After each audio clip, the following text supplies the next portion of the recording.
ਆ ਲਓ ਪ੍ਰਧਾਨ ਜੀ, ਆ ਪੱਠ ਬੈਠੀ ਕਾਲੀ ਇੱਕ, ਆ ਡੱਬੀ ਆ, ਆ ਪੱਠ ਇੱਕ ਗੱਭਣ ਆ। ਇਹ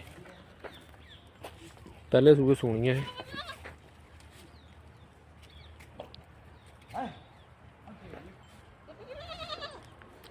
ਆ ਬੈਠੀ ਥੱਲੇ ਕਾਲੀ ਪੱਠ ਇੱਕ। ਉੱਥੇ ਇੱਕ ਆ ਗਈ ਕਾਲੀ ਪੱਠ।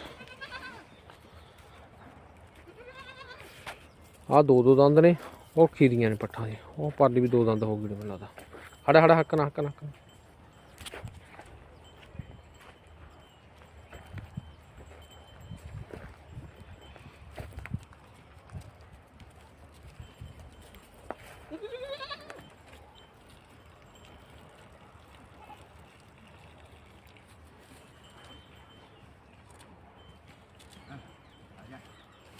ਇਹ ਪਹਿਲੇ ਸੂਏ ਸੁਣਨੀ ਬਾਈ।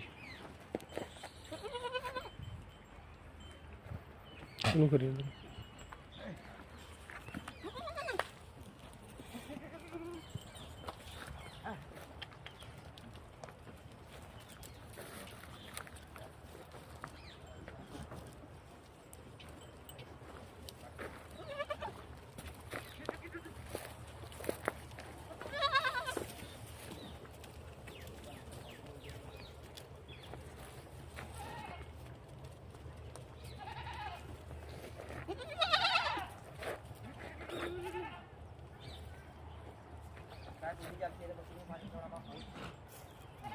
मोटा